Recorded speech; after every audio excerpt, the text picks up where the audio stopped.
Good afternoon. I'm Rick Wade, Senior Vice President for Strategic Alliances and Outreach here at the United States Chamber of Commerce. Thank you for joining us for this forum on the impact of our Coalition to Back Black Businesses, a first of its kind collaboration that includes the Chamber Foundation, 4 leading Black business organizations, American Express, and other corporations. Today, we'll share valuable information and resources to support the long-term success and resilience of our country's Black-owned businesses. We'll discuss how we can also inspire the next generation of entrepreneurs.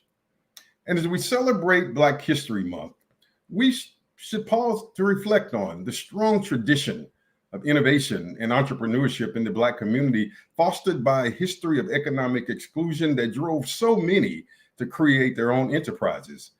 During the early 19th and 20th centuries, African-American innovators and entrepreneurs were prolific. They included the likes of Thomas Jennings, the first Black patent recipient for a dry cleaning process, Lewis Latimer, who invented a technique for making carbon filaments for the electric incandescent lamp, and Madam C.J. Walker, a self-made millionaire who revolutionized the hair care industry. And let's not forget about Black Wall Street, that exceptional, self-sufficient business district in Tulsa, Oklahoma, built by Black entrepreneurs. But despite this rich entrepreneurial history, the economic potential of African-American ingenuity has still yet to be fully embraced and realized.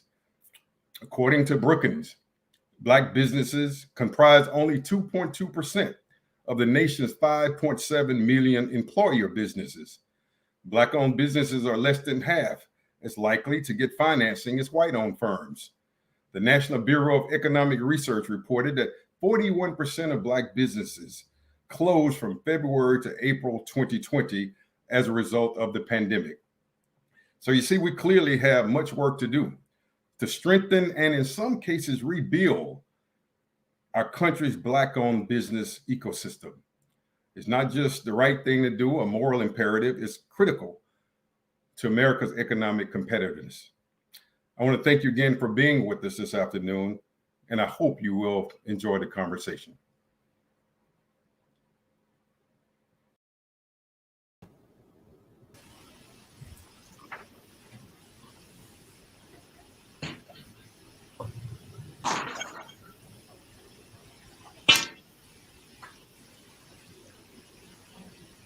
Thank you, Rick. And thank you to each of you who are joining us for this very important forum. I'm Latricia Boone, Vice President of the U.S. Chamber's Equality of Opportunity Initiative, and I'm excited to facilitate our next conversation, which features an amazing panel of leaders who are helping to shape and inspire the next generation of entrepreneurs. Rick just shared some stark statistics that confirm we do have a lot more work to do. But today's speakers remind us that the opportunity is promising.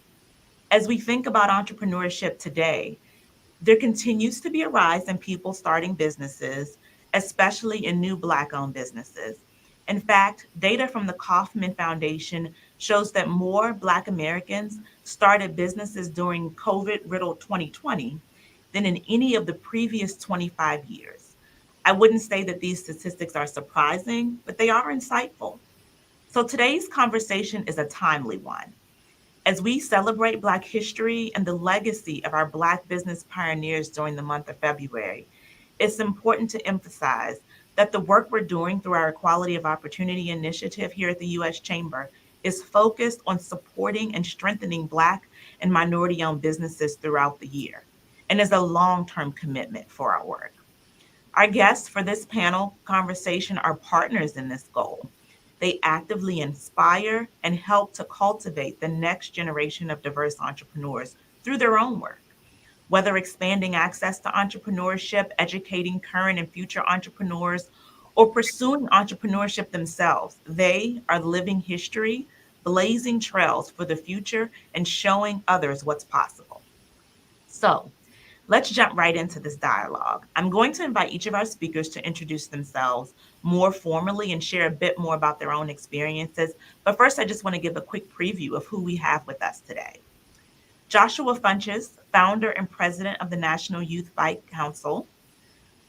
Dr. Tashawn Macon, Chief Marketing Officer at Sky's the Limit, and Dr. Anthony Wilbon, Dean of Howard University School of Business. Thank you all. So excited to have you here with us today. And I'm actually going to start with our new entrepreneur in this group. Joshua, you started your business in the last 5 years, which, by the way, is a social enterprise, one that we're seeing more and more of, folks starting social enterprises in recent years. Tell us about the driving force or inspiration behind starting the National Youth Bike Council. And please, as you answer this question, introduce yourself and tell us more about your company. Yes, absolutely. And first of all, thank you for having me be a part of this panel. My name is Joshua Funches, the founder and current president of the National Youth Bike Council, and a driving force, an absolute driving force behind the creation of the council was actually, I believe, what happens when you get young people together that want to see positive change in their communities, but simply using bicycles as a healthy and affordable means to do so. Particularly about the council, I used to be a part of like a local youth bike group where there was like this annual event every single year for young folks.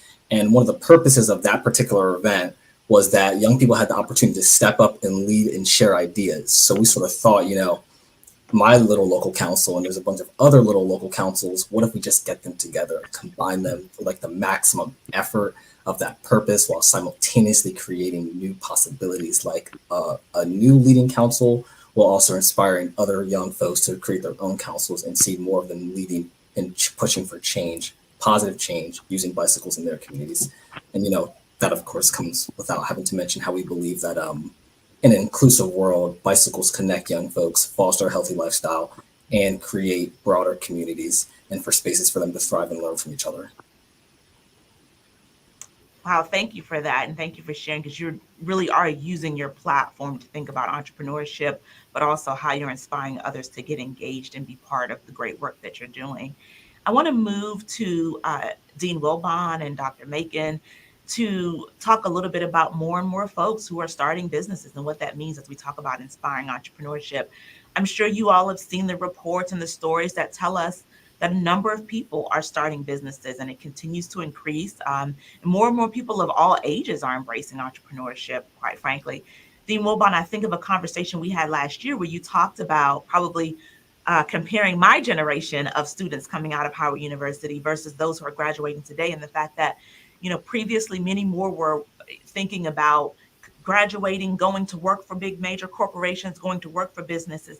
And now we're seeing a generation of folks who are graduating, even if they're going to work in that corporate environment, they're still thinking about entrepreneurship as ultimately the space that they're going to move into. Can you share a little bit, and I'll start with Dean Wilbon and then move to Dr. Macon, a little bit about, from your experiences, what do you think is driving this? And then what is the opportunity for those of us that are working to support that business ecosystem? Thank you for the question. I think there's a historical perspective. There are a couple of different items here to unpack, I think.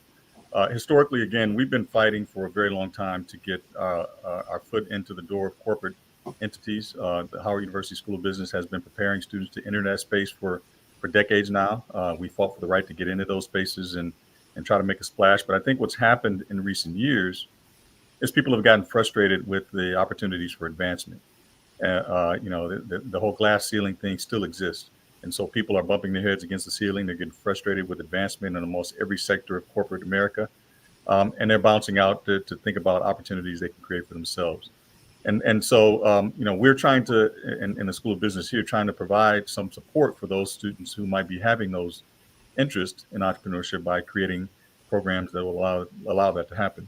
But in addition to that, I think, it's become convenient somewhat for people to explore starting their own businesses.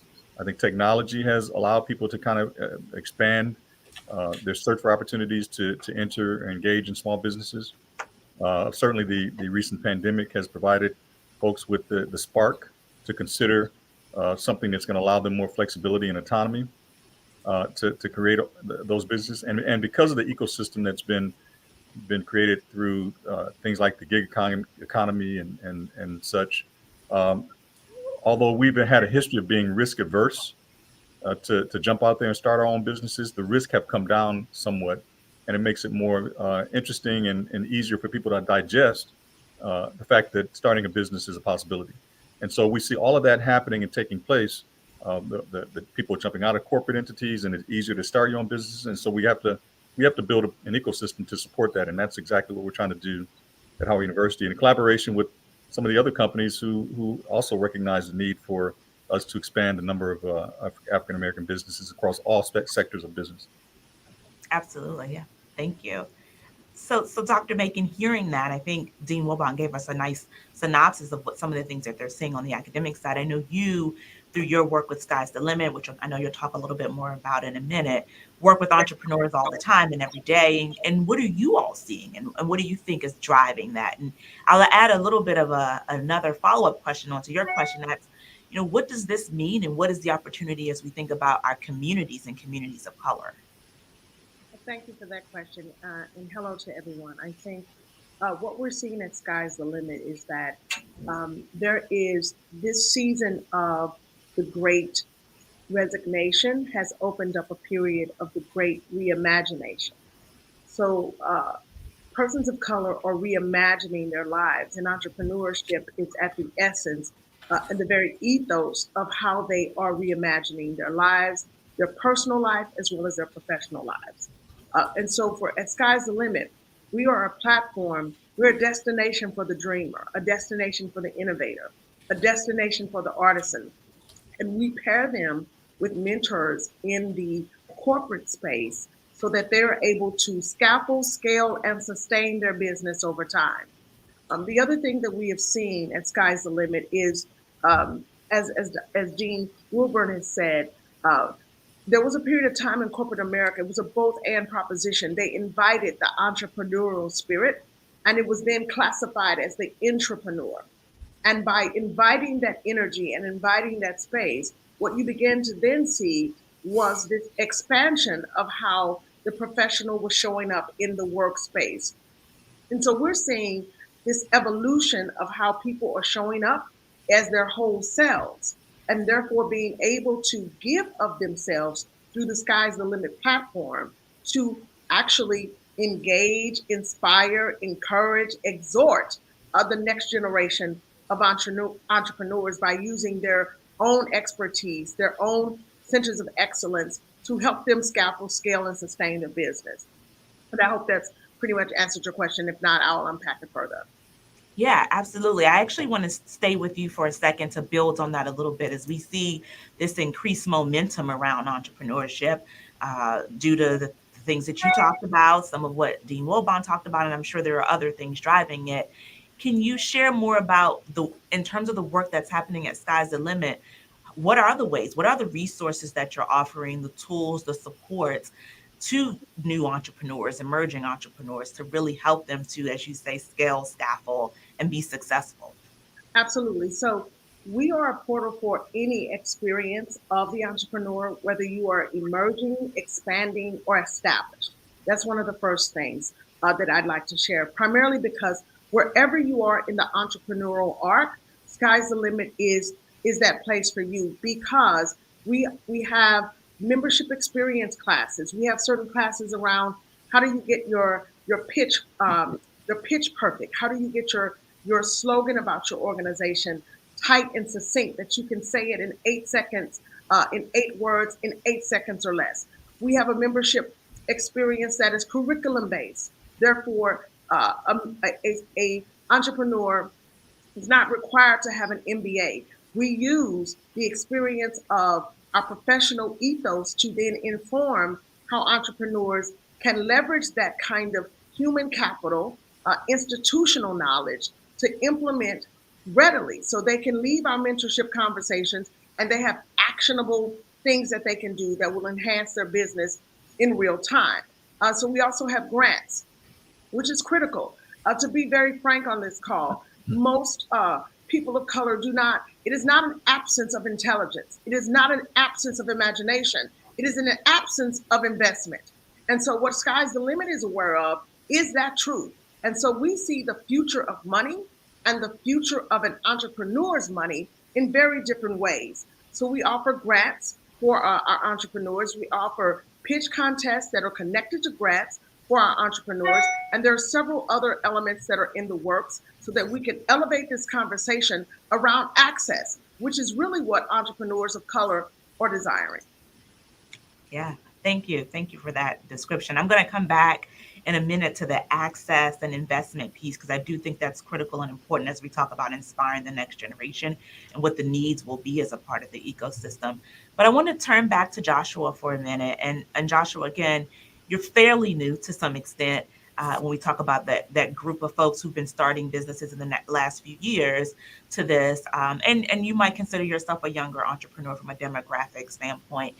You have a unique perspective that you bring to this conversation in terms of your journey. Can you talk a little bit about like what are 2 to 3 big lessons you've learned along the way in this work? Yeah, absolutely. And I would say I'm absolutely fully new to this particular environment. I would say that I have 2 big things that I learned. One was a little personal, one was just a realization. The first one was that brick and mortar really doesn't really need to be in every single aspect of the particular business that I'm creating. And for a lot of other, young entrepreneurs or entrepreneurs in general, that's the case. Because I'm part of a group where young folks who just like to ride bikes, we like to build them, share the joy of them, or even the sport. But the biggest part of our business is evolved around the extended community who can't always be with us when we're doing some of those things. So it's worth noting, but also not limited to the fact that, sometimes in order for us to make a particular impact, it does start online. And on a personal note, I had learned that it was actually a big learning lesson for me to realize that, distributing work is absolutely fine. And it speaks directly to the purpose of the council in a way where, like the quality of learning actually really comes through mistakes. And so we make mistakes and learn together. I can even think of a third one. I personally experienced this myself, where I feel like the best, businesses are the unintentional ones, especially around social enterprises. I feel like I fell into this role, loving the idea of a national youth bike council. And there are like so many health, mental, physical benefits to things like that. And I would love to continue to see folks with my color continue to fall into businesses and spaces that support them to run those type of businesses. Yeah, thank you. So just a quick follow-up question there, because you touched on, to a certain extent, risk, right? And being able to make mistakes, which is a huge part of business and coming back from that. Could you share maybe one tip? Because I'm sure you have a lot of them, right? You could probably write a bit of a book right now, but maybe one tip that you might offer to some of our inspiring entrepreneurs, emerging entrepreneurs who might be listening to this conversation today. Sure. Saying a tip almost makes me feel like I'm an expert of something, but I feel like that's exactly what I'm not. And so I feel like if in every single aspect of my business, I've asked for help at one point, and I think that that's important, but I don't think that it means that I didn't know what I wanted. I think that by asking for help, it actually helped me better shape what my asks were for, and also what kind of questions are out there. And an advice that someone gave to me recently was that in some cases, it's better for the person asking for help to find you. So in most cases, I was that person seeking out others to ask for help. So, if you're ever going to make an ask, I would have to definitely say to some of these, newer entrepreneurs, know what you want and go seek out those people. I know particularly for myself, I'm always looking for help. So, I'm saying you find me on LinkedIn, but I would definitely say no to what you want, because it makes the person helping you, it makes it easier for them to help you. Yeah, thank you. And that really speaks to the ecosystem, right? Because if you're going to ask for help, there has to be a system out there to really support you to get the answers that you need. So I'm going to turn to Dean Wilbon again, and you all are doing some really amazing things at Howard University that are contributing not just to the university and the community around you, but really the broader ecosystem of supporting businesses. And recently announced a new and innovative partnership with PNC Bank. I think I've heard that it's one of the first of its kind in terms of creating an ecosystem that includes a network of historically Black colleges and universities supporting expanded opportunities for entrepreneurship through enhanced education, leadership, and capacity building resources. Can you tell us more about this initiative and the impact you all are hoping to have? Sure. Yeah. What's important here is to Dr. Macon's point, we want to build an infrastructure, an ecosystem that's going to support and sustain small businesses. Of course, we know that small businesses have a very high failure rate, and in African American businesses, it's even higher. And a lot of it is attributed to lack of access to finances and information about how to build a sustainable model for entrepreneurship. So we presented an idea to PNC, which they were embracing greatly, about using our HBCUs as a network to reach entrepreneurs, not only within the school systems that we have, but also the communities that surround them. And so the model is that we're going to have kind of a hub and spoke model where hosted here at Howard University will be a Howard University PNC National Center for Entrepreneurship, with 4 regional locations at Morgan State in Baltimore, Clark Atlanta, and Texas Southern. There will be regional centers of entrepreneurship, and then they would take within those regions, make connections with the other HBCUs in those regions to share information about entrepreneurship, provide access to resources, access to capital, not only focused on these students within those institutions and the surrounding areas, but also help to build up small businesses across the country, and using the HBCUs as the kind of the vehicle to do that. We think this is a novel idea. We think it's going to be very successful. We've already started working through how we're going to plan to build that. We're going to be seeking a director of that center very soon. But I think what is important here is, as you've noted a couple of times, is building an ecosystem so that people can be comfortable sharing and asking questions and understanding what it takes to start a business, but also informing them of what it takes to sustain them. And we've had a small business development center here in the Howard University School of Business for 40 years now. This is the DC Small Business Development Center. And a lot of the focus on that, for example, is with giving access to loans and connecting with banks and so forth. But the flip side of that is, I think there's an opportunity for us to get new small businesses to think about how to get access to equity investments and angel investments. And as Dr. Macon mentioned, how to pitch yourself to these people to get access to those funds. And we're talking about entrepreneurs of all sorts. Social entrepreneurship, as one of your guests is focused on, technology entrepreneurship, franchising, whatever the opportunity is, we're trying to build that into the center such that we can create this network that's going to be having a major impact on the entrepreneurship space. Thank you. So I know we only have a little bit of time left in our panel, and I feel like we could go on for much longer because there's a lot to unpack here. But there was a question that came up from our audience. I'm going to pivot from what I was originally going to ask as our closing question to this question, because I think it's an important one. And that's around how we would describe what an ecosystem is. So when we're talking about, we keep using that word, and I think it's going to be thrown around a lot today in the conversations we're having beyond this. But when we say ecosystem to support Black businesses, Black and minority-owned businesses, what do we actually mean? And I don't know that there's a right or wrong answer, but would love to hear from you all who are experts in this. And that includes you, Joshua, as someone who is asking the questions and getting the support. So I'm going to give a chance as we close out for each of you to share. And I will start with, this time I'll start with Dean Wilbon and then move around the panel to say, well, when we talk about an ecosystem, what is that? Sure. Yeah. So in my opinion, the ecosystem is having an integrated set of relational systems that will allow people to share information, access information, grow together, and explore opportunities together. And that ecosystem includes everything from corporate entities and partners, educational institutions, nonprofit entities, the banking system, other entrepreneurs. I think everybody has an opportunity to contribute to what we're trying to build here. And again, so the system itself is encompassing of all constituents and stakeholders who have an access in the growth of small businesses, and figuring out a way to integrate them all so we can all be working towards the same mission.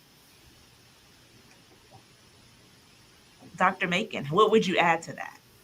I think Dean Wilburn hit it on the head. The only thing I would add is that it's almost like seeing a wheel. If you can see the hubcap on your wheel, there are all these bespoke, necessary entities that integrate into the hub of it.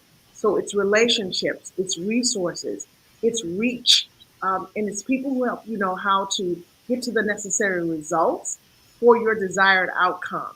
And so it's the ecosystem itself is more circular than square, so to speak. It's not about size. It's about the cycle by which your business evolves, where you enter your business, and then how you cycle through its growth, and all of the relationships and the constituents and the stakeholders that help you get to scale in a manner and success and sustainability in a manner that's meaningful for you. Thank you. And then, so Joshua, I'm going to personalize it for you and say, maybe you can share what has been an important part of the ecosystem that you've been able to develop for your business. Yeah, definitely. Absolutely. I have to agree with both of them. I actually think they hit it on the head, especially Dr. Robon, particularly where he was talking about all stakeholders being involved in that initiative. I want to actually put some emphasis there, particularly around the fact that when we talk about all stakeholders, it would definitely be interesting to see some of the folks definitely at the bottom. So I would sort of find myself as those of them that are really just getting introduced, even being able to create a space for those people to continue to connect in this particular ecosystem. I feel like that would continue to create a flow of people in and a flow of people connecting and seeing the ecosystem definitely thrive. I would say some things that were particularly important to my growth was honestly access to funding. That was really, really useful. Sky's the Limit actually, gave me some of my first funding for the National Bike Council. It was definitely a leg up. I would say access to jobs, even if we're trying to be entrepreneurs in this particular ecosystem, some of those things do, help. So like even employers understanding how it can be supportive to those type of folks, and then access to, professional and peer networks. Well, thank you all. I truly appreciate you taking your time today to be part of this conversation. On behalf of the U.S. Chamber of Commerce, thank you. We look forward to continuing this conversation and partnering with you to advance some of the ideas and solutions that were shared today. Now I'd like to just move us to the next part of our program.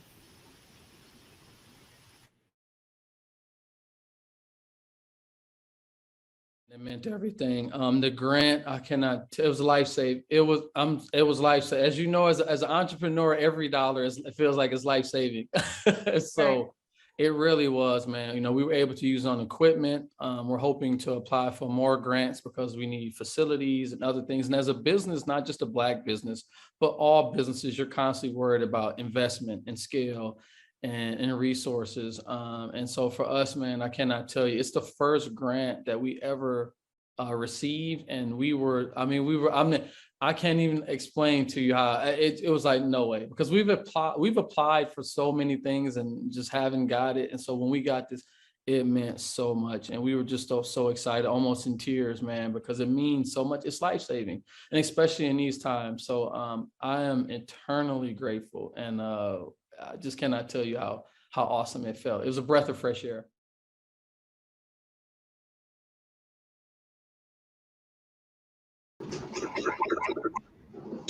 Hello.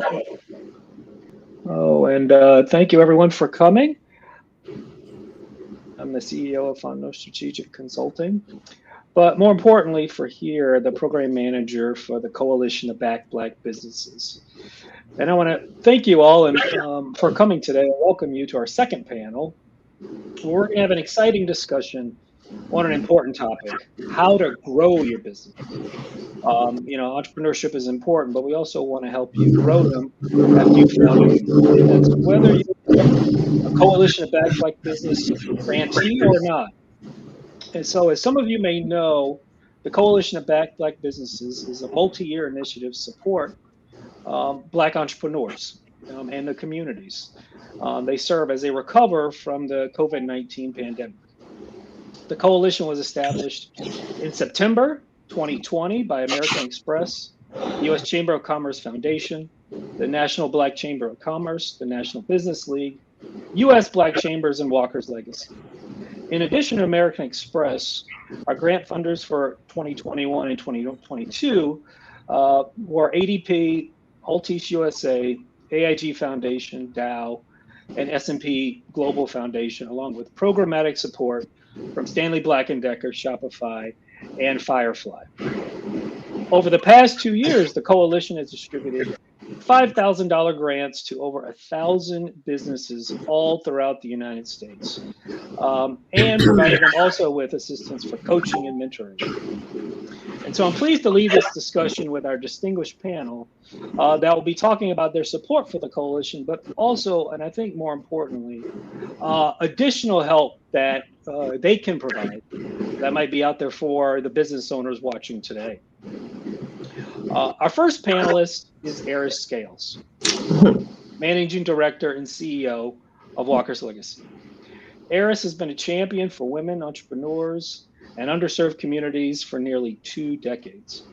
Before joining WalkersLegacy, Eris was appointed by DC Mayor Muriel Bowser to serve as the district's official Chief Service Officer. And prior to that role, Eris was the Vice President of Economic Growth and Jobs for the World Business Chicago. Thank you, Eris, for joining us today. Thank you. Our second panelist is Melody Jackson, Director of Strategic Impact Partnership at Eureka.biz, our partner in mentoring and coaching. Melody has over 20 years of experience in financial service industry and in corporate communications, private banking, and wealth management.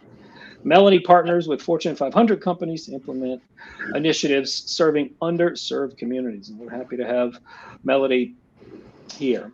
And our third panelist is Eureka Thompson, Marketing Operations Manager for Black Entrepreneurship Team at Shopify.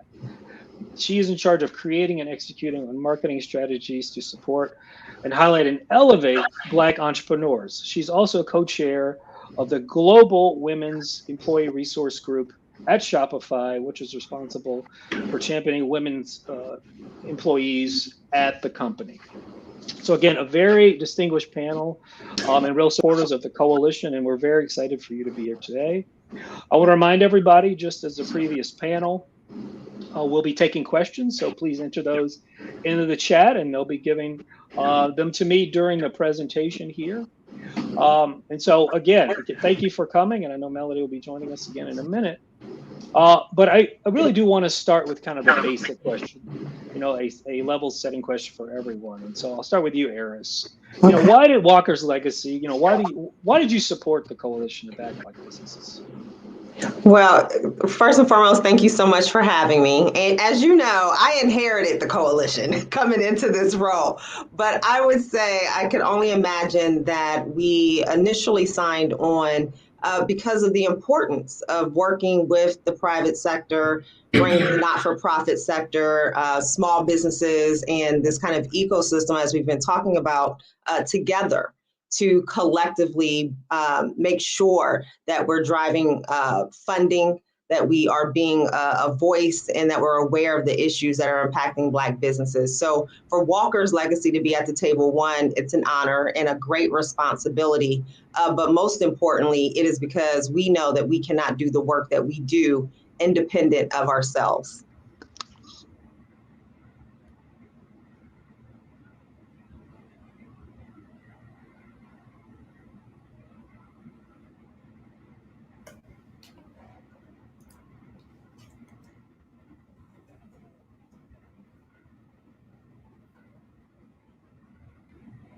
About that a little muting.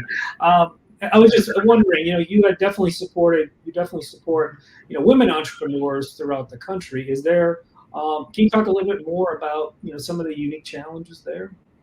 Oh, absolutely. So just to kind of set the tone for everyone, WalkersLegacy is a 12-year plus nationally focused organization to inspire, engage, and equip women along their entrepreneurial journey. We not specifically and exclusively, but really are looking at the lens through Black women, which is about 90% of the demographic that we engage with. And there's, traditional issues and barriers that they face around access to capital and having access to expanded networks to support their business. But we also know that these women have shared with us the importance of mental health and wellness and self-care into their practices to feel like they have what it takes to continue on with running their business. So a lot of what we're doing now is really focusing on building that tribe and building those practices in terms of applying centering and grounding and meditation and being okay to take a break into your practice with your work. But we're also making sure that we are supporting women around issues like increasing their confidence and understanding that they are naturally fitted and that they are in the right place at the right time to run their businesses and lead their businesses and give back to the economy. And then the last is around connections. So many of us come into entrepreneurship not with a blueprint, not with a roadmap that was given to us before, but we show up with a passion and a commitment to improving the outcomes in our livelihood. And sometimes with that, we're looking around, particularly with social media these days, and that can start to chip away at your confidence. And it also could be a hindrance to making sure that you're expanding your connections. So, those are things that we're looking to double down on at Walker's Legacy, what we're focusing on, and how we're supporting the women who are sharing their concerns with us. Thank you. That's great. I really appreciate that. And Eureka, I would like to bring in this conversation if you can. Obviously the pandemic was, global. It is ongoing. And at Shopify, obviously, I'm sure you guys have seen a lot of this firsthand. Some entrepreneurs using online, tools maybe for the first time. I'd love to hear from you and Shopify why you chose to support the coalition. Yeah, absolutely. I think for Shopify, there was an initial commitment to supporting just Black businesses across the board. And part of that for us was focusing externally. Like, there are definitely resources internally that we have, but there's so many amazing organizations and companies that are doing that sort of work already. And we didn't want to reinvent the wheel, so to speak. So partnering with organizations like the Coalition to Back Black Businesses was always an easy thing to think about. So we wanted to be able to partner with organizations like that were committed to this long term, not just for the trendy moment, not just for a quick second, but to make a long-term commitment to really helping Black businesses grow. And I think for Shopify, like you said, during the pandemic, there were a lot of businesses that had to pivot and go online, that had to learn digital skills, whether they were like veteran brick and mortar businesses or they were new folks who had maybe left a job previously and were now dipping their foot into the entrepreneurial pool. Either way, we wanted to create resources and have resources that support everyone at different business stages. And so Shopify made a commitment to creating a team specifically dedicated to supporting Black businesses. And that's the team that I'm a part of, and I love the work that we do. That's great. That's really interesting. And I think, I'd love to hear from you about, the Shopify business. People may have heard the brand. People may generally understand, what you're doing. But can you paint a little more of a picture about who Shopify is and, why you may be integral to some of the stuff they may know they're doing, but they may not know sort of what it means. Yeah, absolutely. I think when people hear Shopify, they actually most often they confuse it with Spotify. We're not Spotify. We're Shopify, and we're also an e-commerce platform. But more than just the platform, there's an entire arsenal of resources that are created to support businesses, whether they're online or not. So if they're brick and mortar businesses, there are POS systems and retail-focused resources and hardware that help businesses in that arena. And if not, then there are a ton of digital resources that are created. But it's essentially this toolkit for all type of businesses and to help those businesses grow. So that's essentially what Shopify is. And there's obviously tons of teams and departments in the background working to make sure that this toolkit of things like access to capital and funding and reduction of barriers, that all of those things are working seamlessly to help businesses scale and to help businesses grow, because that's ultimately the goal. We want to see as many entrepreneurs as possible.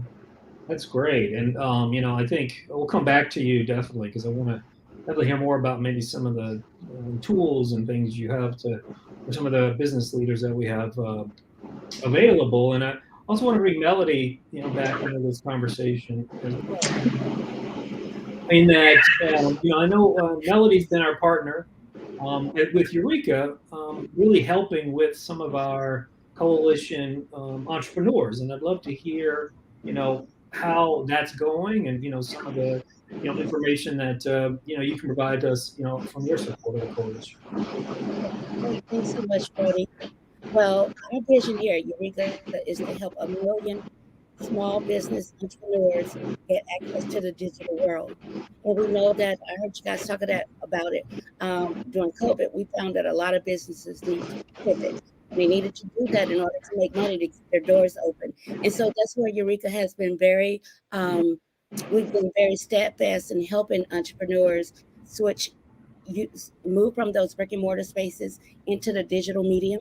And that's the thing about Eureka. What we do here to help businesses is to get them to that place. We help them, excuse me, we help them understand their growth, and we help them understand how they get customers and how they keep and expand the customers that they have digitally. And we have some proven methods that we use to help entrepreneurs, where we tell them what it is that's wrong. We'll tell them how to fix it, and so they understand what it is they need to be in the right space for digital. So Melody, you have, is it a curriculum that you have that the great thing about Eureka the great thing about Eureka is a platform where we have technology, we have courses, and we have services. So we have a growth center where you can come in as a member, put in your URL, and it'll give you information about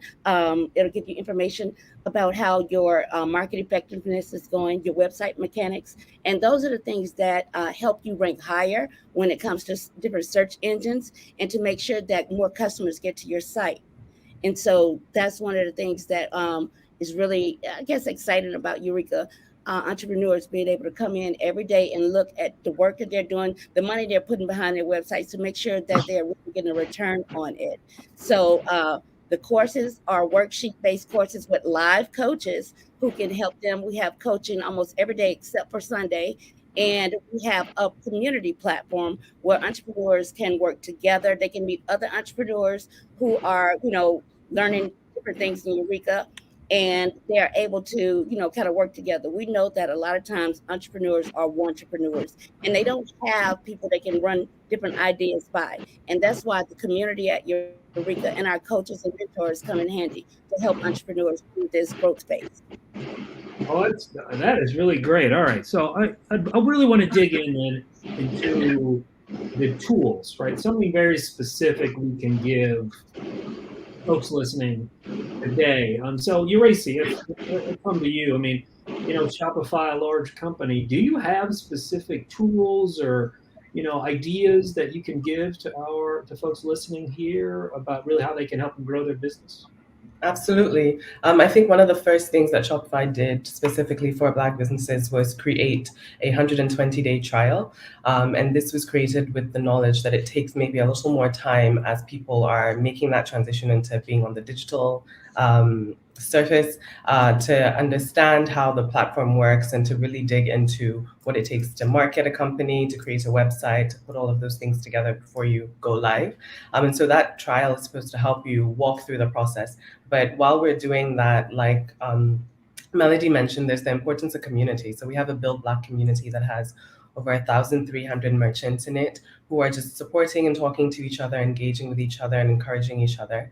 And it's just a great way to be able to be with like-minded individuals who are going through the same things that you're going through, but ultimately providing solutions to any struggles or obstacles that you're facing. And in that community, there are monthly workshops as well that come up based on what people's needs are. And so if people currently are struggling with social media marketing, for example, it's kind of dynamic in the way that we then see that and see that need, and we're able to create content and run workshops that talk about social media marketing and the ways to support entrepreneurs in that.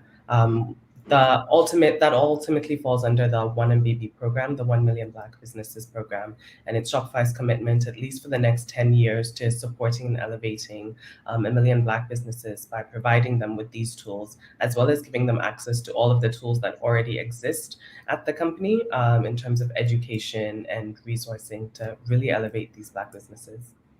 And I think, is it true that I think you provided a link maybe to our team for that? Is that okay? Well, I think that might be being presented right now, and so I think that's a Shopify link that it sort of lays that out in detail.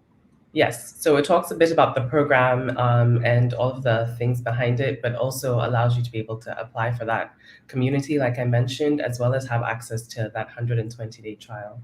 And that's free. So definitely a good thing to sort of use and get your feet wet on the Shopify platform. And there's a lot of support as well in the background for people who have tons of questions. We're aware of that and aware that people may not necessarily know what to do or where to go. And so we have a lot of people around to support you. That's great. That's great. Thank you so much. Eris, again, you work with a lot of, entrepreneurs. You talked about, you kind of laid the groundwork out there. How are you doing things today that you can, tell people to do or?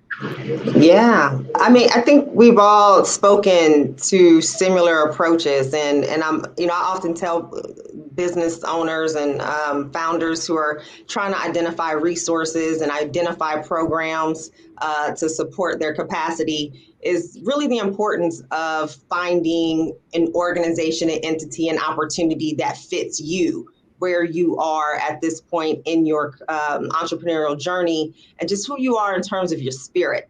And so when I think about WalkersLegacy, we too work in a collaborative way. We make sure that we're providing coaching and mentoring and guidance and creating that sense of tribe and community. But, I tell people that we're an organization that is really suited for that woman who is, more than likely a solo entrepreneur, who is probably pre-revenue or just, at a state where they're generating revenue below $100,000. So real scrappy, real gritty, and who wants to go through an experience with other like-minded women, led by other like-minded women. And so at WalkersLegacy, we have our Women Who Enterprise Business Accelerator program.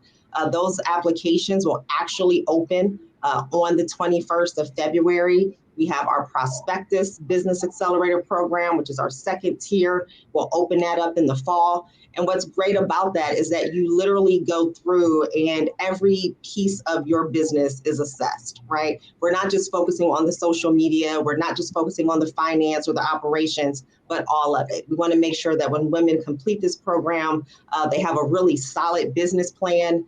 We create resource guides. We're one of the partners with Eureka.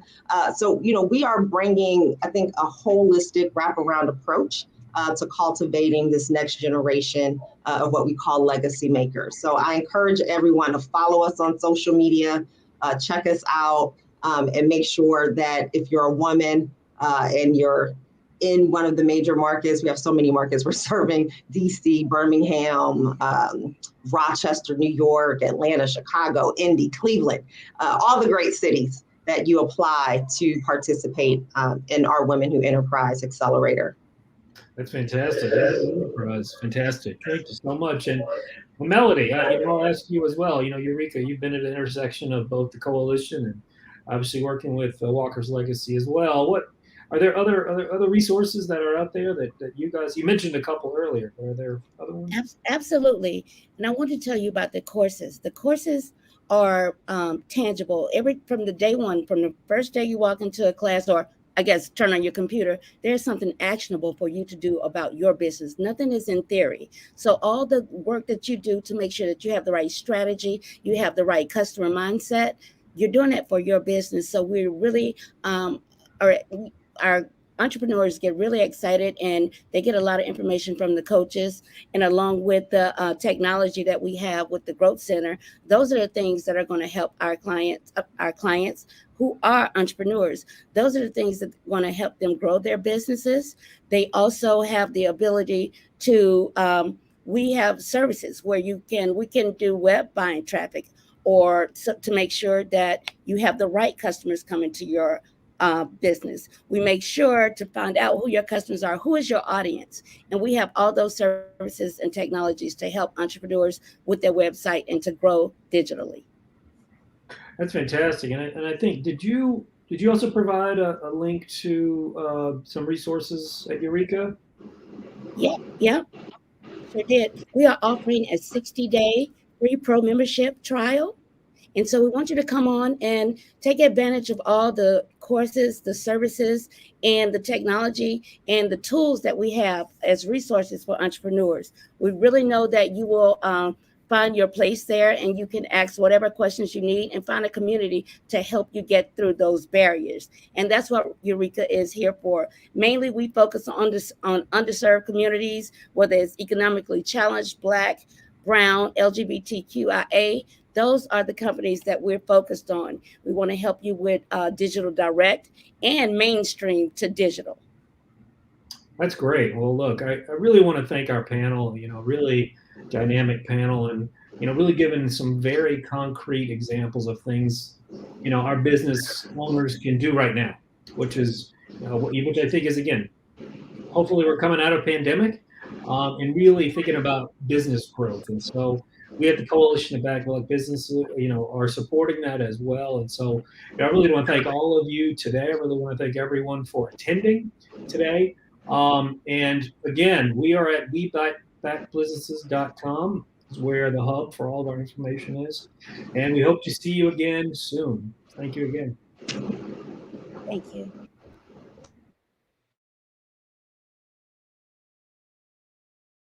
The biggest challenge was finding a manufacturer and getting them made. That was a 6-month kind of ordeal from losing our first manufacturer to finding the one that we landed with. That was very difficult. But the second one is probably just capital. It's really hard to bootstrap a business, especially in a pandemic. I'm an actor in New York. Acting in New York was shut down for a year. So it was a very challenging time financially, in terms of like, am I going to continue to put money towards this vision I have, or am I going to pay my rent because I've been out of work for a year? Luckily, later last year, I was awarded another grant that was very helpful in kind of keeping the ball rolling. But access to capital, I think in general for most businesses, but also particularly for minority-owned businesses, is very challenging. Mm-hmm. So we've made it kind of through that, and we're kind of on to the next phase of our capital journey. But it's hard. It's very hard, especially when you can't advertise, when you don't have marketing to kind of fall back on to help you. All of our growth so far has been organic. It's been word of mouth. A couple people share things on social media, and that's worked really well for us, but that's not something we can necessarily depend on as we continue to grow. So.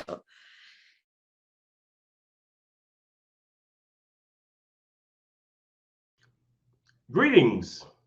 I'm Brian Butler, President and CEO of Vistra Communications, and I'm excited, extremely excited, to be engaged with the U.S. Chamber. Please allow me to say thank you to our speakers who shared those important insights and perspectives. What an inspiring and informative dialogue. I also want to thank each of you in our audience for being a part of this very important conversation about how we can build and better support the Black business ecosystem. It goes without saying that Black and minority-owned businesses are pillars in their communities, creating jobs and fueling economic opportunities. And just like all business owners, the entrepreneurs we heard from today want to build, grow, and have greater impact. That's why forums like this one are so important, reminding us to help these businesses thrive, despite the many challenges they may face. As a business owner and a member of the U.S. Chamber of Commerce's Board of Directors, I am proud to be a part of this dialogue and the broader commitment we've made to develop and advance solutions that help close race-based opportunity gaps, especially for our small and growing diverse businesses. I'm even more honored to be a part of today's conversation, but even more excited to stay engaged beyond this event today. Through initiatives like the Coalition of Black Businesses and the Chamber's Equality of Opportunity Initiative, we will continue to expand support for and invest in Black-owned businesses and entrepreneurs. Whether inspiring the next generation of innovators or helping to open doors to greater access to capital, corporate supply chains, business networks, and other business opportunities, we will work in partnership to advance solutions that promote growth, opportunity, and success for all businesses. Thank you again for joining us today. Please visit uschamber.com to find out more about the Equality of Opportunity Initiative and how you can partner with or engage the U.S. Chamber as we work to build an inclusive economy and realize true progress for the business community and our nation. Thank you.